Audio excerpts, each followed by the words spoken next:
오늘 우리가 읽은 본문의 말씀 중심으로 다윗이 그 마음에 생각하기를 이라는 제목으로 말씀의 은혜를 함께 나누기 원합니다. 오늘 본문은 사무엘상 27장 말씀입니다.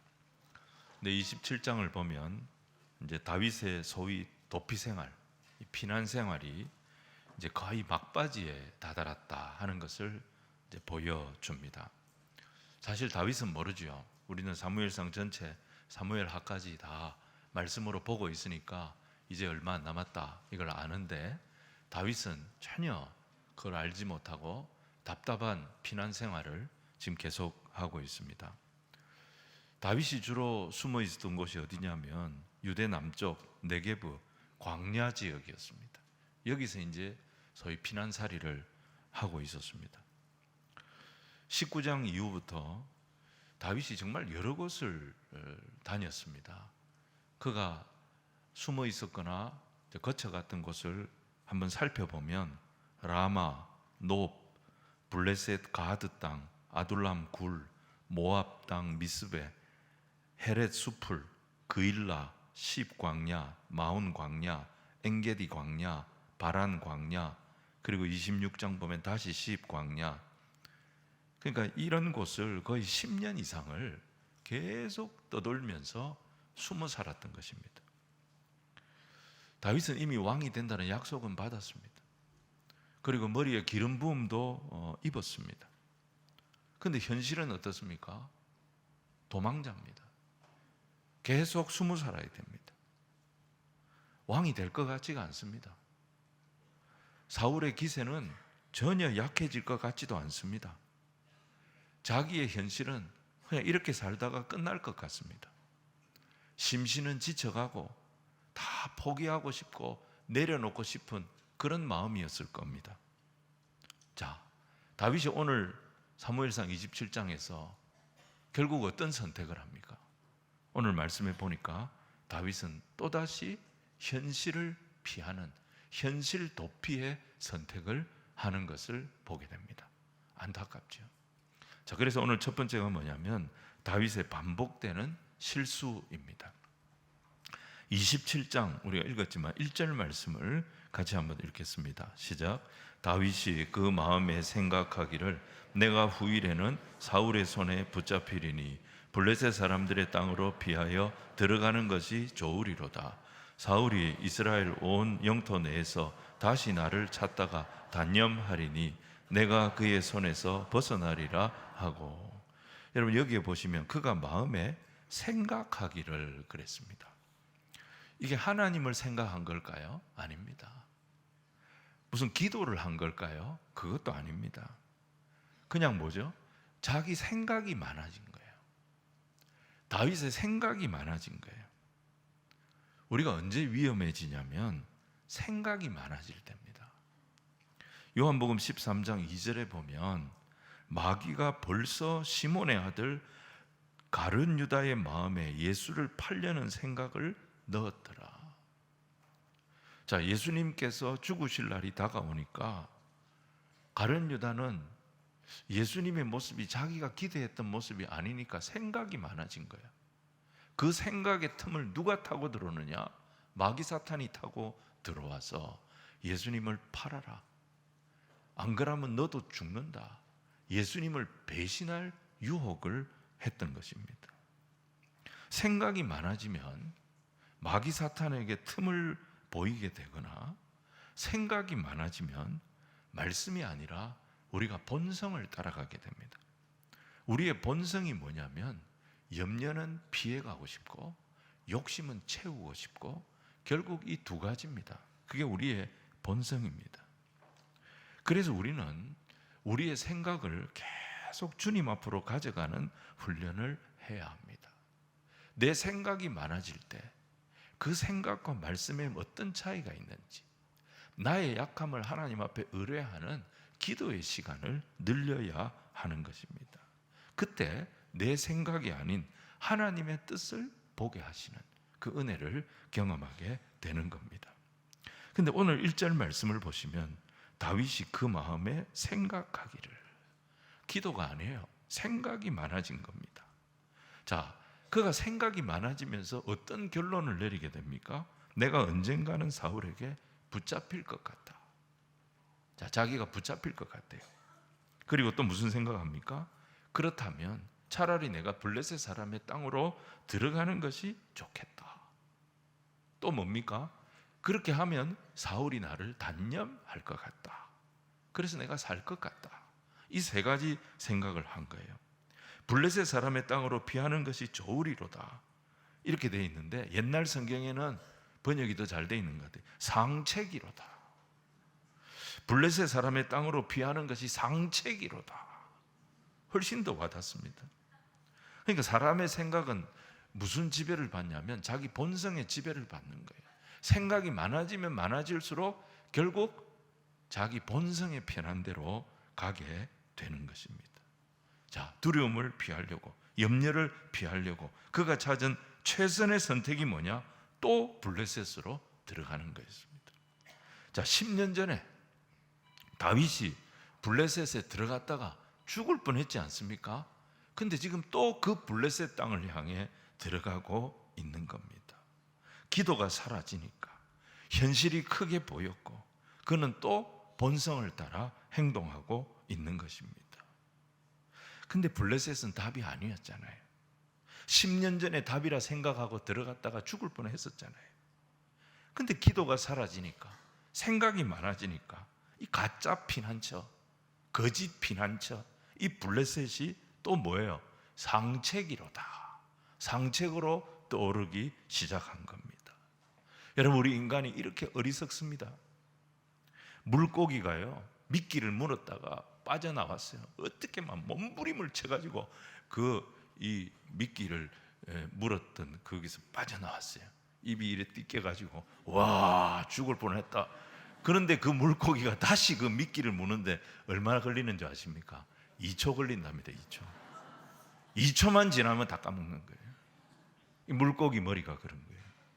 우리가 물고기 머리 나쁘다고 뭐라 할 거 있습니까? 우리는 그 시기만 조금 멀 뿐이지 다윗은 10년 만에 또 물고 있습니다. 어려움이 오면 사람 피하고, 어려움이 오면 할 일 접어버리고, 어려움이 오면 교회 떠나버리고. 여러분, 이게 우리 인생의 답이 될 수 있겠습니까? 이렇게 해서 답을 찾을 수 있다면 우리 하나님은 살아계신 하나님이 아닙니다. 인생이 힘들면 그냥 다 포기하고 죽자. 여러분, 그게 답이 될 수 있겠습니까? 지금 이 순간에도 통계에 의하면 우리나라가요, 1시간에 1.6명이 자기 생을 스스로 포기하고 있습니다.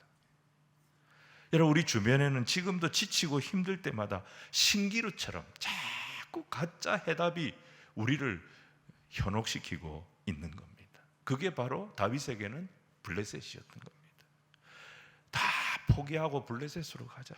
거기 가면 답이 있을 거야. 거기 가면 내가 편하게 살 수 있을 거야. 내가 왕은 무슨 왕이야? 내 코가 석자인데 하나님 나라는 무슨 하나님 나라야? 블레셋이 내 피난처야. 결국 그 미혹에 다윗이 또 패착을, 또 실수를 거듭하고 있는 것을 보게 됩니다. 사울이 왜 다윗을 죽이려고 할까요? 다윗이 왕이 되는 게 싫은 거예요. 사탄이 왜 다윗의 가는 길을 이렇게 방해를 할까요? 다윗을 통해서 하나님 나라가 세워지는 것이 싫은 거예요. 그런데 다윗이 이거 다 포기하고 블레셋으로 가버리면 누가 이기는 거예요? 사울이 성공하는 거고 사탄이 이기는 겁니다. 4절 보십시오. 다윗이 가드에 도망한 것을 어떤 사람이 사울에게 전하매 뭐라 그랬어요? 사울이 다시는 그를 수색하지 아니하리라. 사울이 이긴 거예요, 이게. 그래서 다윗은 블레셋으로 가면 안 되는 겁니다. 근데 힘이 드니까, 변화가 없으니까, 어려우니까 또 무슨 생각을 합니까? 블레셋으로 가야겠다, 이 생각을 한 거예요. 그렇게 당했는데도 또 반복하고 있는 겁니다. 너무 어리석고 미련하고 안타까운 선택을 다윗이 또 하고 있죠. 그렇다면 하나님 입장에서 한번 생각해 봅시다. 얼마나 답답합니까? 야, 내가 그렇게 너에게 가르쳐 줬는데 너는 하나도 변하는 게 없네. 너는 정말 이 너라는 인생은 답이 안 보인다. 야, 니도 포기했으니까 나도 포기할란다.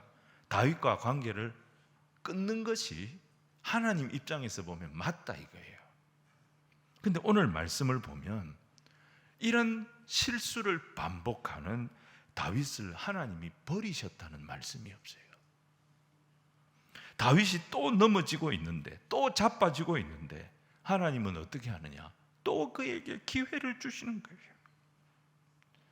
여러분, 이 하나님이 다윗의 하나님이시면서 저와 여러분의 하나님이 되심을 믿으시기를 바랍니다. 교회는 어떤 곳이냐? 우리가 다 완전하지가 않습니다. 우리가 사실 다른 사람 흉볼 그런 처지가 아닙니다. 다 우리가 부족한 사람이에요. 알아가면 알아갈수록 소망이 없는 그런 사람이에요. 근데 그런 우리를 하나님은 포기하지 아니하시고 불러주셨다 이 말이에요. 예수 보혈로 우리 같은 자를 정결케 하여 주시고 천국 시민으로 하나님의 자녀가 되는 권세를 주셨다 이거예요. 저와 여러분은 다 은혜 입은 자임을 믿으시기를 바랍니다. 자격이 없어요. 그러니까 우리가 속으로 보러 모일 때 이제 며칠 안 남았습니다. 구역 모임 전반기 방학이 며칠 안 남았습니다. 구역 모임 할 때마다, 분반 모임, 주일학교 아이들 가르치는 분반 모임 할 때마다 우리가 해야 할 일이 뭐냐? 내가 받은 은혜를 나누는 거예요. 선생님이 받은 은혜를 학생들에게 나누는 거예요. 구역장이 받은 은혜를 구역원들에게 나누는 거예요. 그리고 내 연약함을 고백하는 거예요. 자랑할 게 없어요. 내 연약함을 고백하는 거예요. 그러면서 서로 받은 은혜를 격려하고 축복하고 서로의 약함을 놓고 중보하고 기도하고, 그게 소그룹이 할 일인 거예요. 구역이 할 일인 거예요. 분반 모임이 할 일인 거예요. 주일 전체 모임, 오늘 같은 이런 예배 모임에서는 우리 같은 자를 구원해 주신 하나님 너무 감사하잖아요. 우리 같이 자격 없는 자에게 또 기회를 주시는 하나님 너무 고맙잖아요. 그 하나님의 은혜를 우리가 다 모여서 찬송하는 거예요. 다 모여서 예배하는 거예요. 다 모여서 기뻐하는 거예요. 그게 교회 공동체가 할 일인 거예요. 흩어지면 소그룹으로 모여서 서로 축복하고 은혜 나누고 약함을 고백하고 위에서 기도해주고, 다 모이면 그런 우리를 자녀 삼아주신 하나님의 은혜를 높이 찬송하고 예배하고, 그 공동체에 하나님은 빛과 소금이 되는 역사, 그 공동체를 통하여 다음 세대가 살아나는 역사, 그 공동체를 통하여 실버 세대가 하나님의 위로를 얻는 역사가 일어나게 될 줄로 믿습니다. 오늘 두 번째는 다윗의 약함을 덮으시는 하나님의 은혜입니다. 하나님께서 그에게 다시 기회를 주셨다 그랬는데 그 기회가 뭐냐? 5절에 보니까 그가 아기스 왕 앞에서 말을 하는데 아주 지혜로운 말을 합니다. 이게 성령님이 주신 지혜가 분명합니다. 왜냐? 마태복음 10장에 보면 예수님이 이런 말씀을 하셨어요. 너희를 넘겨줄 때에 어떻게 또는 무엇을 말할까 염려하지 마라. 그때에 너희에게 할 말을 주실 것이다. 고난 속에, 위기 속에 하나님은 무엇을 하시느냐? 성도의 입술을 주장하신다 이게. 우리가 입술로 범죄하지 않도록, 우리가 입술로 무너지지 않도록 하나님은 고난의 때에, 위기의 때에 성도의 입술을 딱 주장하시는 거예요. 같은 말씀인데 누가복음 12장 12절에 보면 마땅히 할 말을 성령이 곧 그때에 너희에게 가르치시리라. 예수님이 하신 말씀이에요. 성령께서 우리가 할 말을 가르쳐 주십니다. 성령의 인도하심 따라 말할 수 있는 그런 우리 모두가 되기를 축복합니다. 다윗에게 하나님은 아기스 앞에서 딱 그의 입술을 주장하셔서 그가 할 말을 가르쳐 주셨어요. 그게 5절로 7절입니다. 우리 같이 한번 읽겠습니다. 시작. 다윗이 아기스에게 이르되 바라건대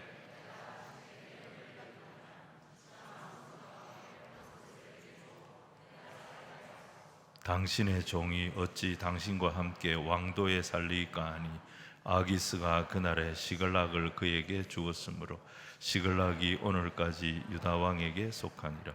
다윗이 블레셋 사람들의 지방에 산 날수는 1년 4개월이었더라. 아기스가 달라진 거예요. 블레셋 사람들이 달라진 거예요. 다윗을 환대를 해준 거예요. 10년 전에 상처가 있잖아요. 근데 이번에는 자기를 환대해 주는 거예요. 자, 근데 그렇다고 해서 다윗이 왕 앞에 엎어지느냐? 그렇지 않았습니다. 왕이 사는 근처에 좋은 땅을 좀 주면 좋겠다고, 우리 600명 살 수 있도록 좋은 땅을 좀 주시면 좋겠다고 그렇게 요구합니까? 그러지 않았어요. 그가 요구했던 게 뭐죠? 지방 성읍을 요구합니다. 시골 땅을 요구합니다. 그래서 받은 땅이 시글락, 변방의 시글락이었습니다. 시글락이 어디냐면 부엘세바, 이스라엘 백성들이 사는 제일 남쪽이 부엘세바입니다. 그래서 이스라엘을 말할 때 뭐라고 하냐면 저 북쪽 끝 다안에서 부엘세바까지 이렇게 말하는 거예요. 우리나라로 말하면 백두에서 한라까지, 이게 같은 말인 거죠. 부엘세바가 최남단인데 그 부엘세바의 남쪽 끝이 이 네게부 광야 땅입니다. 거기에 시글락이 있어요. 요 땅을 받은 거예요. 여러분, 창세기에 요셉은 애굽의 총리가 됐지 않았습니까? 그의 가족들이 기근을 피해서 이민을 왔는데 요셉이 그의 형제들에게 뭐라고 부탁합니까? 바로 앞에서 절대 좋은 땅 요구하지 마라. 언제든지 가나안으로 돌아갈 수 있는 변방의 고센 땅을 요구하게 했습니다. 이해가 안 되죠. 좋은 땅 얼마든지 요구하면 받을 수 있는데. 근데 요셉이 왜 그랬을까요? 이스라엘 백성들이 거기 있었기 때문에 자기들의 신앙을 지킬 수가 있었고 가나안으로 속히 돌아갈 수가 있었던 것입니다. 다윗은 반복했어요. 실수를 반복한 거예요. 하나님 백성이 해서는 안 될 선택을 했죠. 그래 블레셋 또 한 거 아닙니까? 이스라엘의 왕이 될 자가 해서는 안 될 선택이잖아요. 블레셋 아기스의 신하가 돼가지고 어떻게 다음에 이스라엘의 왕이 되겠습니까? 다윗이 한 소행을 생각하면 하나님 그렇게 기회를 주셨는데도 또 블레셋으로 들어가는 이 다윗을 보면 하나님 어떻게 하셔야 됩니까? 4절에서 요즘 하는 말로 하나님이 다윗하고 손절해야 되는 거예요. 그런데 하나님은 다윗에게 5절에 아기스 앞에서 어떻게 말할 것인지 그에게 지혜를 주셨습니다. 그리고 시글락의 은혜를 입게 하셨습니다. 그렇게 해서 얻은 이 시글락 땅에서 다윗은 다시 숨을 돌릴 수 있게 된 겁니다. 이게 우리 하나님이 일하시는 방법입니다. 요나는 선지자 자격이 없는 사람이에요. 니느웨로 가라고 하시는 하나님의 명령 앞에 정면에서 거절했던 사람입니다. 그리고 다시스로 가는 배를 탔습니다. 그러다가 물고기 뱃속까지 나가 떨어졌습니다. 근데 그 물고기 뱃속에서 반전이 일어납니다. 요나서 2장 보시면 요나가 거기서 뭘 회복합니까? 기도를 회복합니다. 감사를 회복합니다. 서원 기도를 드리게 됩니다. 물고기 뱃속은 거의 지옥 입구까지 간 거예요. 이제 죽는 거예요. 근데 거기서도 요나가 기도를 회복하고 회개를 회복하고 감사를 회복하고 서원의 기도를 드릴 때 막혔던 은혜가 뚫리기 시작하면서 요나를 통해 하나님의 구원 역사가 살아나기 시작했던 것입니다. 삼손은 지 마음대로 살았던 사람이었습니다. 그렇게 살다가 머리털 밀리고 두 눈 뽑히고 감옥에서 연자맷돌 돌리는 신세가 된 거예요. 완전히 폭삭 망한 거예요. 그런데 사사기 16장 22절 보면 그 감옥 속에서 무슨 일이 일어납니까? 그의 머리털이 다시 자라기 시작합니다. 자막 띄워주시기 바랍니다. 그의 머리털이 다시 자라기 시작합니다. 머리털은 그의 힘의 상징이었습니다. 그의 힘의 상징이었던 머리털이 다시 자라는 것을 느끼기 시작하면서 하나님이 나를 버린 게 아니구나, 하나님의 은혜가 이 감옥 속에도 오고 있구나, 이걸 깨닫게 되면서 28절에 삼손이 다시 기도를 회복합니다. 이번만 나로 강하게 하사, 이번만 나로 강하게 하사. 그랬더니 하나님은 그의 인생에 또 기회를 주셔서 역전이 일어나게 하셨던 것입니다. 아니, 저런 놈 기도를 왜 들어주십니까? 하나님이 주신 그 귀한 능력 가지고 음란하고 방탕하고 자기 향락을 위해서 그렇게 함부로 살았던 그 인생, 그렇게 자기 인생을 허비하며 살았던 저 삼손에게 왜 은혜를 주시고 기도를 들어주십니까? 근데 하나님은 그런 자의 기도에도 응답하셨습니다. 여러분, 이 하나님이 저와 여러분의 하나님이심을 기억하시기 바랍니다. 위기 중에도, 환난 중에도 하나님은 우리를 도우시는 분입니다.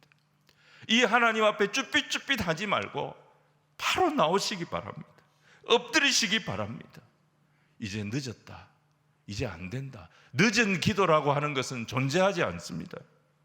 은혜가 현실을 이기는 줄 믿습니다. 소망의 기도가 우리의 절망을 이기고 우리의 실패를 이길 것입니다. 다시 일어나서 넘어진 그곳에서 주를 경배하며 어디서든지 은혜의 주님을 구합시다. 주께서 우리에게 역전의 역사가 일어나도록 인도하여 주실 줄로 믿습니다. 오늘 세 번째는 다윗을 향한 하나님의 강권적인 인도하심입니다. 다윗이 블레셋으로 망명을 간 것은 바른 선택은 아니죠. 근데 하나님은 그곳에서도 은혜를 베푸셨어요. 시글락에 살게 해주셨어요.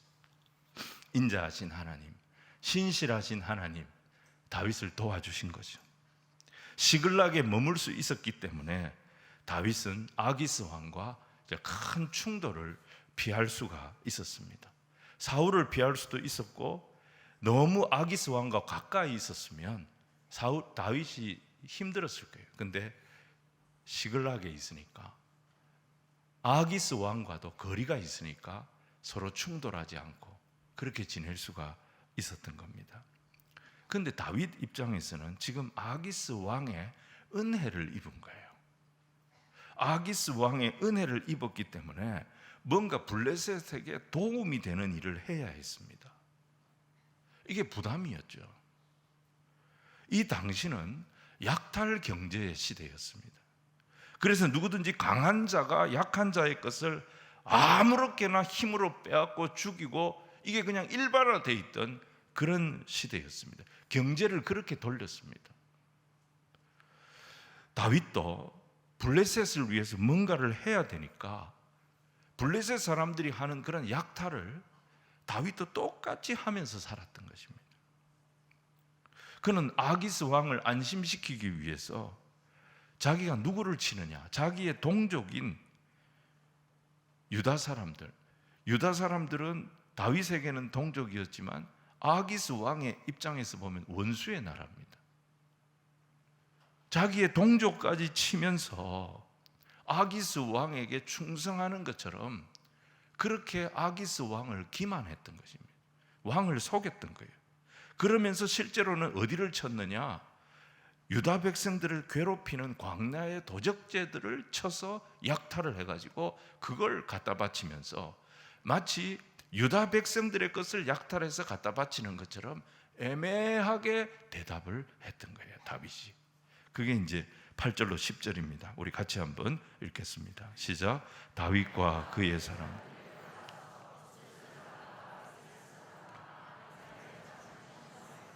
그들은 옛적부터 술과 지방의 주민이라.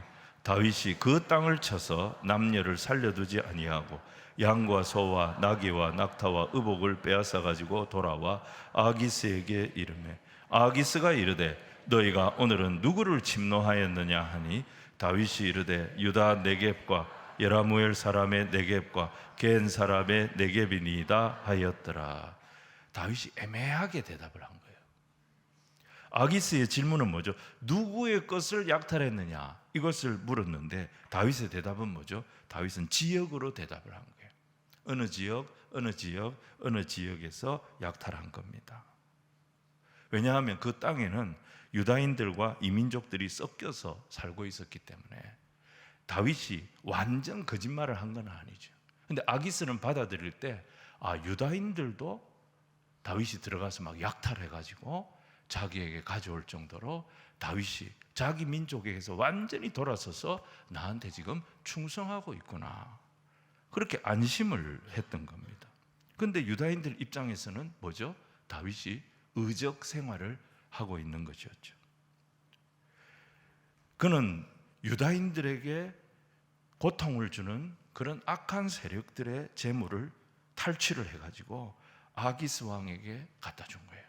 그래서 아기스의 신임도 얻고 유다 백성들의 신임도 얻고 그러면서 시글락에서 편안하게 살고 있었던 거예요.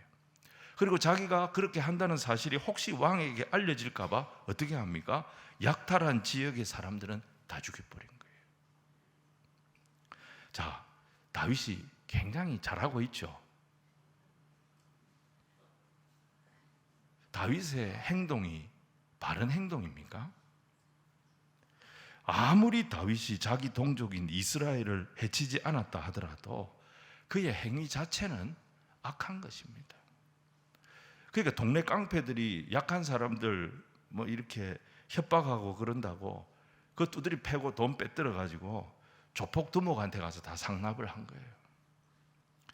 다윗이 이스라엘 땅에 살았다면 이렇게 살 이유가 없죠.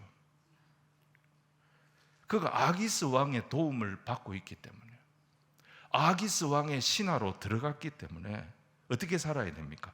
블레셋 사람들처럼 살아야 했던 거예요. 다윗도 블레셋 사람들이 하는 것처럼, 세상 사람들이 하는 것처럼 똑같이 남의 것 빼앗고 약탈하고 죽이고 그렇게 살아야 했습니다. 물론 내 동족은 내가 안 건드린다, 내가 하는 도둑질은 의로운 도둑질이다, 이렇게 변명할 수 있겠지만 도둑 넘고 도둑질한 것도 도둑질입니다.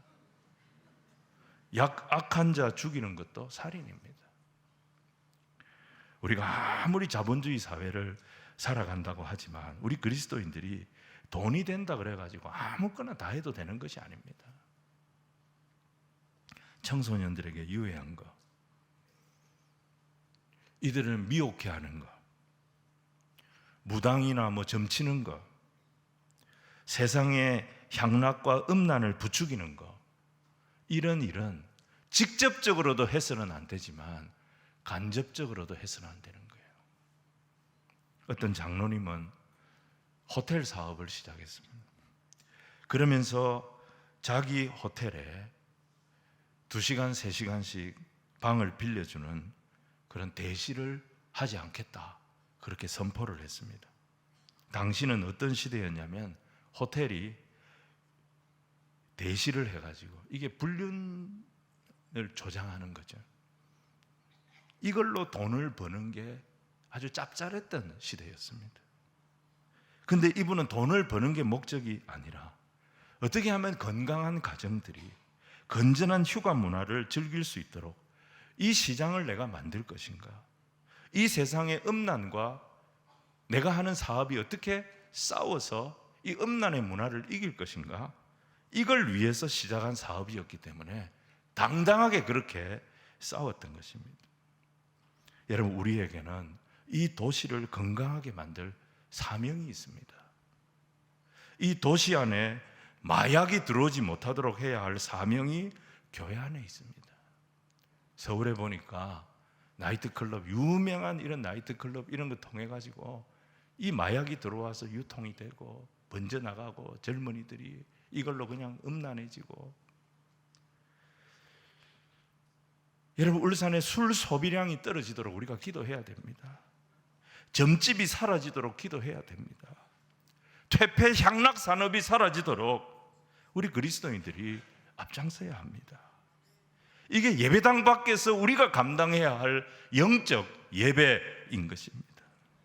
다윗은 판단 잘못해가지고 블레셋 땅에 들어갔어요.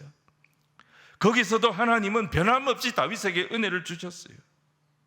하지만 그렇다고 해서 그가 그 땅에서 그 시대의 불신자들하고 똑같이 살아도 되는, 함부로 약탈하고 그걸 가지고 자기의 부를 누리고 그렇게 살아도 된다는 면죄부 하나님께 받은 것은 아니었습니다. 하나님은 그런 다윗을 1년 4개월을 딱 지켜보셨어요. 1년 4개월 딱 지켜보신 뒤에 거기 오래 살지 못하게 하십니다. 28장 1절 보면 갑자기 아기스 왕이 이스라엘과 전쟁을 하겠다고 선포를 합니다. 그리고 다윗에게 명령을 했습니다. 당신은 당신의 동족도 쳐서 그 전리품을 가져와서 나에게 바칠 정도로 충성스러운 신하이니 당신의 동족과 하는 이 전쟁에도 당신이 참전할 것을 명령합니다. 명령한 거예요. 그가 거짓말로 위기를 모면해 왔던 것이 진짜 위기가 돼서 돌아온 거예요. 자기 동족과 전쟁을 할 판이 된 것입니다. 그런데 이것도 다윗을 사랑하시는 하나님의 인도였어요. 다윗이 계속 이래 내버려두면 어찌 됩니까? 다른 사람 속이고 약탈이나 하고 사람 죽이고 악한 자에게 빌붙어 사는 그런 인간밖에 안 되는 거예요. 거룩한 하나님의 백성의 삶을 회복해야지. 하나님의 기름 부음 받은 자답게 살아야지. 그래서 그를 블레셋 땅에서 다시 빼내시기 위해서 고통스럽지만 하나님, 그가 누리던 안락을 중단하게 만드셨던 것입니다. 여러분, 우리는 의를 사모하면서 살아야 됩니다. 프랑스는 18세기 후반에 왕정이 무너지면서 나라가 큰 혼란을 겪게 됩니다. 영국에서도 혁명이 일어나고 프랑스에서도 혁명이 일어나는데 영국은 명예혁명이라 피해 혁명을 피해갔습니다. 그런데 프랑스는 엄청난 피해 혁명이 일어났습니다. 사실 이 피해 혁명을 반대했던 온건파의 수장이 미라보 백작이었습니다. 이 미라보 백작이 정권을 잡았다면 이 피해 혁명이 일어나지 않았을 겁니다.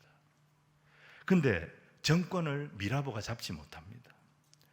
정권을 미라보가 잡지 못하고 이 정권이 누구에게 넘어가느냐? 과격파에게 넘어갑니다. 로베스피에르라고 하는 유명한 과격파죠. 이 사람에게 프랑스 정권이 넘어갑니다. 이 사람은 단두대를 만듭니다. 단두대를 발명한 사람이에요. 그리고 자기가 만든 단두대에서 2만 명의 자기 정적들을 처형시켰습니다. 그리고 결국 자기도 그 단두대에서 죽게 됩니다. 온 프랑스를 피해 혁명으로 얼룩지게 만들었습니다. 왜 미라보가 정권을 뺏겼느냐? 그가 젊은 날 온 프랑스의 사교 사회가 덜썩덜썩할 정도로 방탕한 삶을 살았기 때문이에요. 이게 알려지면서 프랑스 사람들이 미라보에게서 등을 돌려버린 거예요. 나중에 미라보 백작이 뭐라고 고백하느냐? 나의 반생이, 내가 함부로 살아왔던 내 인생의 절반이 프랑스의 미래를 망쳐놓았구나. 내 죄값으로 프랑스의 다음 세대가 이 고난을 당하는구나. 뒤늦게 이 고백을 했다는 거예요. 여러분, 사실 다윗도 마찬가지고 저와 여러분도, 우리의 자녀들도 다 마찬가지입니다. 오늘 사무엘상 27장을 보면 사울의 생애가 허점투성이지 않습니까? 무엇이 다윗을 살립니까? 다윗이 아기스 왕을 속인 그 지혜가 다윗을 살립니까? 다윗이 그렇게 약탈해서 벌었던 돈이 다윗을 살렸습니까? 그것 때문에 다윗은 잠깐 안락한 삶을 누렸었는지는 모르지만 그의 인생은 점점 무너지고 있었어요. 다윗을 살린 것은 돈도 아니고 힘도 아니고 지략도 아니었어요. 다윗을 살린 것은 그런 다윗을 포기하지 아니하시는 하나님의 은혜였습니다. 하나님의 은혜 없이 되는 게 있겠습니까? 엎드려 기도하지 않는데도 내 일이 잘 된다. 무서운 겁니다. 그게 심판일 수 있습니다. 오늘도 우리가 기억해야 될 것이 뭐냐? 우리의 참된 피난처 되신 예수님, 우리가 그분을 늘 의지하며 거룩을 사모하는 주의 백성의 길을 저와 여러분이 오늘도 가야 할 줄로 믿습니다. 말씀을 정리하겠습니다. 다윗의 문제는 상황이 아니었어요. 그의 생각이 많아진 것이 문제였습니다. 생각이 많아지니까 또 오판을 했습니다. 실수를 반복했습니다. 하지만 하나님은 그런 그를 잡아주셨습니다. 우리가 때로 오판하고 실수를 반복한다 할지라도 우리의 실수가 실수로 남지 않도록 오늘도 긍휼하신 하나님의 손이 저와 여러분을 붙잡고 계심을 믿으시기를 바랍니다. 우리 하나님은 결정적일 때 지혜를 주세요. 우리가 위기 속에서도 무너지지 않는 것은 내 지혜 때문이 아닙니다. 성령 하나님이 주시는 지혜 때문입니다. 다윗의 소행을 생각하면 4절에서 끝내야 됩니다. 하나님 다윗과의 동행을 4절에서 끝내셔야 합니다. 그런데 하나님은 5절에 지혜를 주시고 시글락에 은혜를 주시고 다윗이 다시 숨을 쉬도록 해주십니다. 이 하나님이 우리 하나님이에요. 끝까지 은혜 주시는 하나님. 여러분, 이 하나님 앞에 엎드려야 되는 거예요. 어려울 때는 지혜를 달라고, 긍휼을 달라고 엎드려야 되고, 일이 잘 될 때에도 하나님이 지켜주시지 아니하시면 이거 다 날아갈 것입니다. 주여 나를 불쌍히 여겨 주옵소서 엎드려야 합니다. 늦은 기도는 없습니다. 은혜가 현실을 이깁니다. 기도가 절망을 이깁니다. 하나님을 바라볼 때 우리의 모든 무너진 자리에서 다시 일어나는 역사를 보게 될 것입니다. 그리고 끝으로 우리는 어디서도 자기 합리화를 하면 안 됩니다. 아무리 은혜의 하나님이라 할지라도 우리 하나님은 죄를 싫어하시는 거룩하신 하나님이십니다. 하나님 백성은 하나님이 기뻐하시는 길을 가야 합니다. 그래야 지금 우리가 하는 이 수고가 미래를 위해서 쓰임받게 됩니다. 지금 우리가 살아가는 이 삶이 우리의 자녀들에게 선한 발걸음이 되는 것입니다. 오늘도 부족한 나를 사랑으로 도우시며 천국 가는 그날까지 강권적으로 인도해 가시는 우리 주님의 도우심 속에 내가 살고 있다. 이거 잊지 아니하고 우리의 입에서 늘 찬송과 감사와 기도와 예배와 헌신이 중단되지 않는 그런 저와 여러분이 되어지기를 주님 이름으로 축원을 드립니다.